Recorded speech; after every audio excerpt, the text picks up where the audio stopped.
Welcome back नाजरीन एक और अहम मामले को प्रोग्राम कराची टुडे में डिस्कस किया जा रहा है। ट्रांसपोर्टर, बहुत सारे लोग कराची से सिंध के दीगर जो अंदरून सिंध है उस तरफ जाने की कोशिश करते हैं, सरहद की तरफ, बलूचिस्तान, पंजाब की तरफ जाने की कोशिश करते हैं और कराची के अंदर एक बहुत बड़ी आबादी है जो कि वापस अपने अपने इलाकों में जाती है। फरहान साहब, आप माहिर कानून हैं, एक्सीडेंट्स के ऊपर हम बात कर रहे हैं। हम चाहेंगे कि रिफॉर्म्स के ऊपर क्यों बात नहीं होती, क्योंकि रिफॉर्म्स होना बहुत ज़रूरी है। हम देखते हैं कि उसके ऊपर बहुत सारी चीज़ें अगर कानून बन भी जाते हैं तो इम्प्लीमेंटेशन का बड़ा मसला होता है। फरहान साहब, इन तमाम सिचुएशन को आपने अम्मार साहब की बात सुनी, सीनियर डायरेक्टर हैं KMC के, जांजेब साहब की बात सुनी।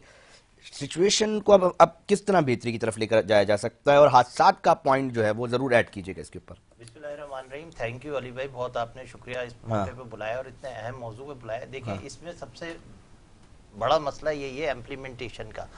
2017 का जो ऑर्डर है सुप्रीम कोर्ट का कि भाई ये टर्मिनल्स को यानी बसेस को बाहर ले जाया जाए, 17 से अब तक इम्प्लीमेंटेशन वो क्यों नहीं हुआ, एक बात। दूसरी बात ये है कि आप देखें सर, बड़े बड़े फैसले होते हैं इतनी जल्दी से नहीं हो सकते। 17 से आप देख लेना, 4 और 3 7 साल हो गए। उसमें देखिए, हम जो काम करेंगे बींगे इंसानियत पहले होगी, उसके बाद फिर आगे चलेगा। सरकारें भी इसी तरह करती हैं। अब आप ये देखें कि अगर जो छोटी चिंची है उसको वक्ती तौर पे बंद कर दिया जाता है और रूट दे दिया जाता है, बहुत सारे मसाइल होते हैं। हमें ये देखना है कि अवाम जो बंदा सफर कर रहा है, वैसी हालात इतने खराब हैं, उसको जो है माशी कैसे हम इस्तेकाम दे सकते हैं। अब वो जाहिर सी बात है, फैसला दिया ना, पीपल बस सर्विस चला दी, लेकिन अगर वो पैसे अपने देके वहां तक जा रहा है, अगर वो पैसे देके मिसाल के तौर पे बाहर जा रहा है, वो शहर से बाहर जाता है, उधर से भी जाने का लगेगा। और सबसे अहम इशू ये है, मैंने पहले भी आपसे बात की थी और दूसरे प्रोग्राम में, कि सेफ सिटी कैमरा लगाएं ताकि अगर वो बाहर से भी जा रहा है, जो इतनी वारदातें हो रही हैं, डकैतियां हो रही हैं, वहां तो और बढ़ जाएंगी। उसके लिए गवर्नमेंट ने क्या प्लान किया है? क्योंकि वो जो आम बंदा 1500 जो भी पैसे देके बस लेने जाएगा वहां, उसको क्या प्रोटेक्शन मिलेगी कि उसका माल असबाब नहीं लूटेगा?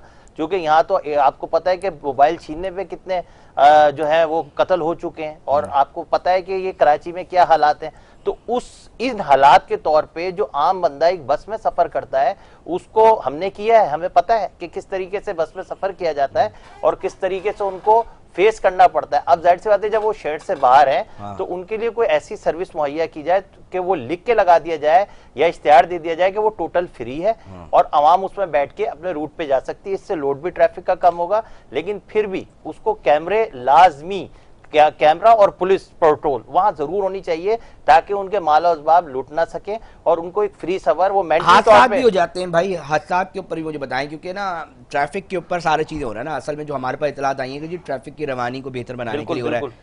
अब क्या टाइमिंग होनी चाहिए? ये अदालत में पहले भी जा चुका है कि जनाब हैवी ट्रैफिक जो है वो रात 12 के बाद निकले। फिर हम बहुत सारी जगहों पे देखते हैं कि हादसा जो हो जाते हैं उसमें कुछ दफात ऐसी हैं। नाजरीन, मैं पहले भी प्रोग्राम कर चुका हूं, मैं दोबारा भी चाहूंगा। देखिए अली, कि मुलजिम निकल जाता है बड़ी आसानी से। देखिए, दो चीजें, दो हादसात में आपको जो है इसमें एग्जाम्पल के तौर पे पेश करता हूँ। एक नताशा वाला जो केस हुआ, कारसाज एक्सीडेंट मशहूर हुआ, बड़ा पब्लिक बहुत पॉपुलर केस है। उसमें क्या सेक्शन लगी है? 320।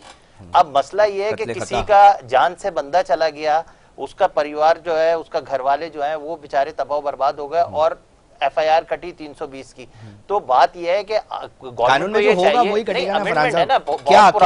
अमेंडमेंट उसमें ये करनी चाहिए कि जब आप उसको सख्त सजा देंगे, कत्ले खता नहीं है ये उसको कैसे, अगर वो नशा करके चला रहा है गाड़ी को, तो ये डोपिंग टेस्ट होना चाहिए और आपकी गाड़ी जो है कितना बड़ा एक रिकॉर्ड का हिस्सा बना है। वही तो कह रहा हूं, अगर वो नशे में है और नशा चला रहा है तो उसका डोपिंग टेस्ट होना, और उसकी गाड़ी जैसे सऊदीया में होता है, कनाडा में होता है, अमेरिका में होता है कि वो रिलेटेड हो अपने कंप्यूटर से, वहां से वो बताए कि कौन सी गाड़ी जा रही है, तभी तो पता चलेगा। जिद्दत की तरफ जाना चाहिए, जिद्दत की तरफ जाइए। हम तो बैक साइड पर आ रहे हैं कि हम और आगे जा रहे हैं। तो उनको जो कार्ड दिया जाए गवर्नमेंट की तरफ से, जो ट्रांसपोर्टर्स हैं उनको भी कार्ड ऐसा दें कि वो उनका नंबर भी रजिस्टर्ड हो, उसकी जो क्या कहते हैं ड्राइवर है उसकी तफसील भी हो। जैसे आप ओबर चलाते हैं, उसमें सिक्योर होता है बंदा, वो कहता है नहीं कैप्टन को हम पकड़ लेंगे।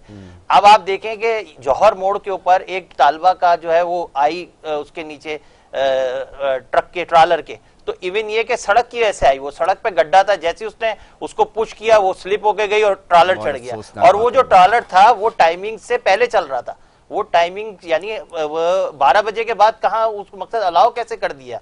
और ट्रैफिक में आप जगह जगह देख लें, अभी मैं डॉन की एक न्यूज पढ़ रहा था कि एक साल में 1.2 बिलियन पता नहीं कितने अरबों रुपए के टिकट्स कटते हैं, कि हर बात पे टिकट कट जाता है। आम बेचारा जो बाइक वाला जाता है उसको वो छोड़ते नहीं है। तो ये जो बड़े बड़े जो चीजें आती हैं और जाती हैं और ट्रांसपोर्ट रवानी होती है जो हाईवे से जाती है, इसका भी कोई एक मैकेनिज्म तो बनाया जाए, कार्ड सिस्टम बनाया जाए और उसको डिवाइस से कनेक्ट किया जाए और बाकायदा वहां पर सऊदी अरबिया की तरह या दुबई की तरह कैमरे रखे जाएं, जो कि अगर स्पीड ज्यादा हो 120 से या जो डिटरमिनेट करें तो उसकी तस्वीर खींचें, उसको डिवाइस को कनेक्ट तो करें पर्सनल डेटा से उसके। तो ये रिफॉर्म्स लाने की और कानून में चेंज लाने की इस वक्त अशद जरूरत है, क्योंकि हम वही फॉलो कर रहे हैं। उसमें हमें प्रॉब्लम्स ही होती हैं कि आप देखेंगे उसमें हम क्या कर सकते हैं। अगर वो ड्राइवर, क्या हुआ कि लड़की नीचे आई, वो उठ के भाग गया, अब हमारे पास कोई डिटेल नहीं है, एफआईआर नामालूम अफराद के खिलाफ दर्ज हो जाती है, बहुत बहुत इंपॉर्टेंट पॉइंट आप बता रहे हैं। अब आप मुझे ये बताएं कि वो जिसकी बच्ची चली गई, वो जिसने पाला उसको 18 साल 20 साल की बच्ची थी और खुद मेहनत कर रही थी।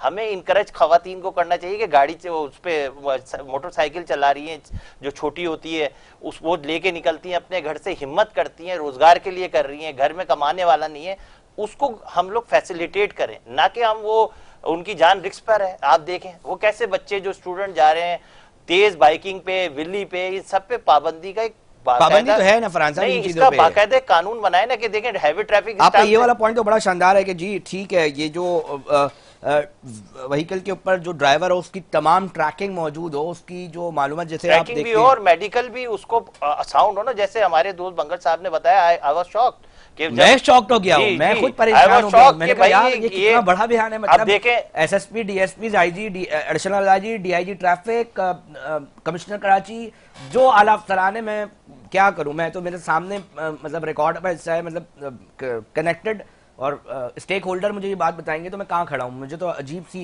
सूरत हाल हो रहा है और कोई पूछने वाला नहीं है। मतलब फरहान साहब बिल्कुल देखें, बात ये है सिंध गवर्नमेंट को हम अप्रिशिएट करते हैं उनके इस फैसले के ऊपर के ठीक है बाहर ले जा रहे हैं, ट्रैफिक कम हो जाएगी, वैसे ही गड़े गड़े हर जगह सड़कों पे, सड़कें खराब हैं, कुछ ट्रैफिक में मामला सही होंगे, लेकिन आया उनको क्या प्रोटेक्शन दी जाएगी जो सफर करने वाले बेसिकली ट्रांसपोर्ट किससे। अच्छा थोड़ा सा मुझे ये बताइएगा, मैं बहुत वैलिड पॉइंट दिया है आपने फरहान साहब, बहुत शुक्रिया। मैं आपकी तरफ आता हूँ जानिब भाई, मुझे थोड़ा सा ये भी बताइएगा क्योंकि मुझे आपसे बात करके अच्छा पता क्या लग रहा है। जी जी वल्ला मतलब हर बंदा अपनी गलतियां छुपाता है। जी जी आपने सच्चाई के साथ जो बातें की है ना, दिल खुश कर दिया, देखने वाले भी जो है ना वो समझ रहे होंगे। सारिफ पे तो कोई बर्डन नहीं पड़ेगा यकीनी तौर पे, किस पे? यूजर पे। हाँ जी, जो मुसाफिर होगा उस पे तो कोई माची तौर पे बर्डन नहीं पड़ेगा, उसको तो सुकून हो गया होगा, अब तो अब डायरेक्ट आपने हाईवे पे उतरना है और कर लेना है। सर बर्डन बिल्कुल पड़ेगा। कैसे? मैं आपको बताता हूँ कैसे। कराची से लाड़काना की टिकट एक पैसेंजर को मिलती है 1600 की, 1600, 1700 की, ठीक है, 1800 की, ठीक है जी। ये हो गया टिकट।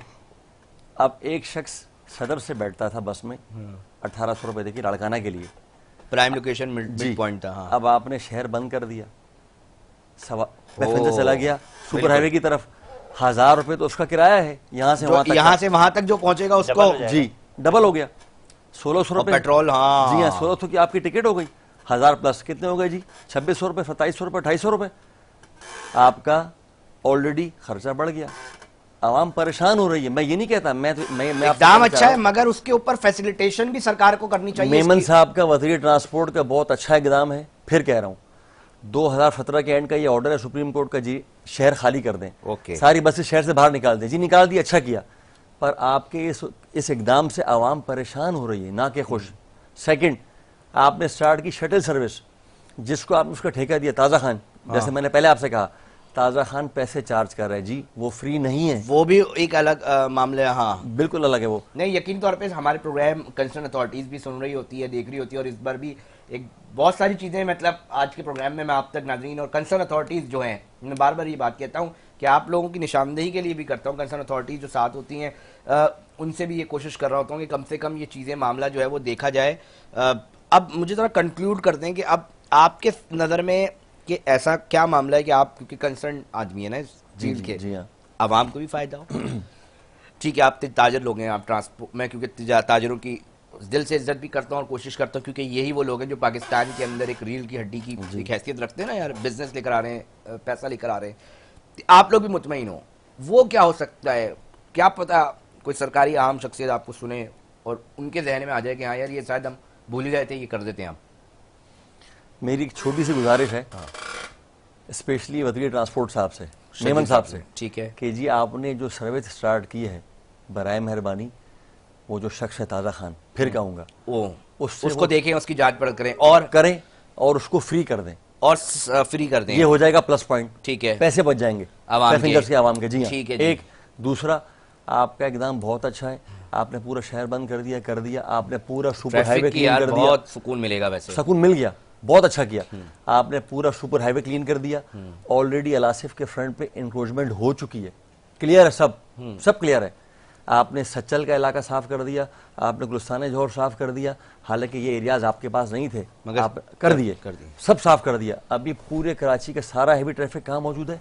हाईवे के ऊपर कंप्लीट। अब आप रात में अगर आके देखें तो मेरे भाई अली भाई, आपका सुपर हाईवे बंद होने जा रहा है, ट्रैफिक जाम होने जा रही है, यानी कि वहां पे मामला बढ़ेंगे। अब उसको कैसे मैनेज करें? क्या जगह लेनी पड़ेगी सरकार को वहां पर और मजीद उसको? हाँ, मैं आपको बताऊं, आज से तकरीबन कोई 8 साल पहले 9 साल पहले वज़ीर ट्रांसपोर्ट थे अख्तर जदून साहब, उन्होंने बाकायदा ट्रांसपोर्टरों को जगह दी थी सुपर हाईवे पे कि जी ये आपकी जगह है इतने एकड़ पे और आप यहाँ पे स्टैंड बनाएं। वो बनना था सरकारी बस स्टैंड, पर वो कुछ लोगों ने और उस टाइम के लोगों ने मिलके, मैं कहूँगा कि जी सारी जो सरकार थी उस टाइम की, उन लोगों ने मिली भगत करके वो जगह सारी की सारी अपने कब्जे में ले ली, वहाँ बन गए घर। आज वो जगह खत्म हो गई जी, कब्जा हो गया सारा उस जगह। सर एक और ब्रेकिंग न्यूज देकर जा रहे हैं, मैं पता नहीं कि 3 ब्रेकिंग न्यूज कहाँ का, सब सुन लें भाई, दोबारा दें। ये कौन सी जगह थी? मैं आपको बताऊं, चाकर होटल सुपर हाईवे पे चाकर होटल है, उसके बैक साइड की वो जगह थी जो वज़ीर ट्रांसपोर्ट। कितने एकड़ थी ये जगह? तकरीबन कोई थी मेरे ख्याल से कोई 40 एकड़ के करीब, 40 एकड़ की जगह जो कि ट्रांसपोर्टर्स के लिए बनाई थी, ताकि बस स्टैंड बनाया था कि बसेस खड़ी हो सके। आपको दी गई थी, आपको अलर्ट की गई थी बाकायदा, और माफिया ने उधर आके कब्जा कर लिया, पूरे घर बन गए कंप्लीट। आज पूरी आबादी बनी हुई है, वहां पे लोग रह रहे हैं। और हमसे कहा गया था उस टाइम, किसने? सिंध सरकार ने, कि जी हम आपको बाकायदा देंगे सरकारी टर्मिनल, नहीं मिला आज तक। ट्रांसपोर्टर सारा का सारा रोल रहा है उस टाइम से लेके अब तक। हम आपके इस इकदाम को अच्छा कह रहे हैं। आखिरी टाइम रह गया है, मैं एक बहुत इंपॉर्टेंट, क्योंकि आप बैठे, मैं चाह रहा हूं लगे हाथों जो अवामी सतह के जो सवाल है ना वो मैं कर जाऊं। एक मामला जानिब साहब बड़ा उठता है, और प्लीज मैं चाहूंगा कि जिस तरह आप सच्चाई के साथ मेरे प्रोग्राम में बैठ के बिल्कुल जो ऐसी बात है ना वो बिल्कुल मनोन कर रहे हैं ना, इस पे ही बताएं, ये इल्जाम आप लोगों पर क्यों लगता है कि ये स्मगलिंग जो है वो ट्रांसपोर्टर्स के जरिए होती है? ये एक बड़ा इल्जाम है जानिब भाई। सच बोलूं? बिल्कुल सच बोलूं, झूठ बोलूं? सच बोले। बहुत ये लाइव सुन रहे हैं सर। ट्रांसपोर्ट जो पूरे पाकिस्तान में चल रही है ना जी, सुनिएगा। Karachi to Peshawar, Karachi to Larkana, Karachi to पूरा पंजाब, या गिलगित तक चले जाएं आप, यहाँ पे कोई स्मगलिंग नहीं होती। मैं आपसे क्लियर कह रहा हूँ, सुनिएगा, ठीक है? नहीं होती, नहीं होती। जो कहता है झूठ कह रहा है। सही है। कराची टू कोयटा जितनी ट्रांसपोर्ट चलती है, इसमें छालिया भी आती है, इसमें कपड़ा भी आता है, इसमें डीजल भी आता है। मुझे हिला देने, मैं ऑन रिकॉर्ड कह रहा हूं आपको। मतलब अच्छा, इसमें कितनी बसेज होंगी? थोड़ा सा मैं रिकॉर्ड का हिस्सा बनाना चाह रहा हूं। इसमें बसेज, मेरी जिम्मेदारी कुछ मैं बताऊं, मैं आपको बताऊं अली भाई सुने, मिलके इसमें जो बसेज हैं जो कराची टू कोयटा चलती हैं, मुझे एक नंबर बता सकते हैं अंदाजन भाई, इतने नंबर में ये 100 से 200 बसेज ये यौमिया बता रहे हैं आप? डेली। मैं कौन सी बसेज की बात कर रहा हूं? फिर बता रहा हूं, मैं फिर कह रहा हूं, कराची कोयटा, कराची से कोयटा जाने वाली जो लाइन, एक ही लेन होगी, एक ही लाइन है, सही है ना? एक ही रोड है, एक ही रोड है। उस रोड पे यौमिया 100 के करीब गाड़ियां आती जाती हैं, जिसके अंदर स्मगलिंग का सामान आता है कराची। जी आता है, बिल्कुल आता है, 100 गाड़ियां रोजाना। बिल्कुल जी हाँ। अल्लाह रहम करे, क्योंकि मैं इसलिए कहता हूं कि जब इतना सच बोला जा रहा होता है तो नाज़रीन आपको भी अंदाजा है कि इतनी खुल के बात करने के हर चीज़ के नताइज होते हैं। मैं जाज़िब साहब की हिम्मत को दाद देता हूं, जिस सच्चाई के साथ आज इस प्रोग्राम कराची टुडे में इन्होंने गुफ्तगू की है ना, तो एक बात तो मुझे तय है कि मैं बड़ा ज़ाती तौर पर मुतमईन हूँ कि बहुत ही सच्ची बात है, क्योंकि हम सिर्फ सुनते थे, हम बोलते थे तो इल्ज़ाम, आप चूंकि उस स्टेक होल्डर हैं तो आपने बड़े सवाल उठाए हैं। अब जब सवाल उठ जाते हैं ना नाजरीन, जब हम अपने प्रोग्राम में बात कर चुके हैं, तो अब हम आईजीएसएन गुलाम नबी मेमन साहब से भी दरख्वास्त करेंगे, कस्टम के आला अफसरान से भी दरख्वास्त करेंगे, और दीगर लॉ एनफोर्समेंट एजेंसी से भी बात करेंगे कि इतना बड़ा अगर एक फैक्ट सामने आ रहा है तो अब इसके ऊपर क्या एक्शन लेना चाहिए? क्यों मैं ये बात कर रहा हूं? क्योंकि तिजारत आपकी खत्म हो रही है इस स्मगलिंग की वजह से। निगरान हुकूमत के ऊपर एक दौर में एक बड़ा ऑपरेशन का आगाज हुआ। ऑपरेशन का मकसद ये था कि ताजिर को जब एक चीज 100 रुपए में मिल रही है और वही चीज चोर दरवाजे से अगर 50 रुपए मिलेगी तो हर शख्स ये खरीदेगा। माशी हब कराची, टैक्स मगर नहीं आएगा, सरकार के पास कुछ नहीं आएगा। चोर दरवाजे से आएगी चीज तो सरकार के पास कौमी खजाने में कुछ नहीं आएगा और वतन अजीज को नुकसान पहुंचेगा। अच्छा, जो इसके कॉरिडोर में बात कर रहे हैं, जी आखिरी पॉइंट है, बिल्कुल लास्ट मिनट रह गए हैं जी। अच्छा, एक चीज मैं ऐड करना चाहूंगा आपसे। हाँ, आपने ये चलानी है, बिल्कुल लाइव जा रहा है, आपने बताना है सर, लाइव जा रहा है। आपने जब कहा कि आईजी, हाँ, मेरे ख्याल से मेमन साहब है, गुलाम नबी मेमन साहब है। मैं इस मामले में सारा का सारा जिस इलाके में मैं रहता हूँ, सुराब बोट और आसिफ स्क्वायर, हाँ, जहाँ पे मेरा खुद का होटल है, हाँ, खुद का मेरा होटल है, स्टैंड तो सारे खत्म कर दिए, हाँ, बसें तो अब है नहीं वहाँ पे, सारी आगे चली गई टर्मिनल पे। कि जी मैं सलाम, टाइम रह गया, हाँ, मैं सलाम पेश करता हूँ आपके इलाके की पुलिस को, हाँ, कि जो बिल्कुल दयानतदारी के साथ अपना काम कर रही है। और स्पेशली आपके वहाँ पे एक डीएसपी चौधरी सोहेल फैज साहब, चौधरी सोहेल फैज, उनको मैं इसलिए सलाम पेश करता हूँ, इसलिए सलाम पेश करता हूँ कि उनके आने के बाद इलाके की, चौधरी सोहेल फैज डीएसपी जो है, जी हाँ, इसलिए सलाम पेश करता हूँ कि उनके आने के बाद इलाके से मंशात बिल्कुल खत्म हो गई। इनके आने के बाद, ओके, उससे पहले तक चल रही थी, बहुत शॉर्ट टाइम, इनके आने के बाद मंशात खत्म हो गई, तमाम मामला बेहतरीन चल रहे हैं। और आपके इस अफसर को सलाम। प्रोग्राम का वक्त बिल्कुल खत्म हो गया, लास्ट टाइम था, बहुत सच्ची की बातें हुई। नाज़रीन, इख्तिताम हो चुका है। अपने मेजबान अली रजा को दीजिए इजाजत, हम फिर हाजिर होंगे। जब तक अपना बहुत ख्याल रखिएगा। अल्लाह निगहबान।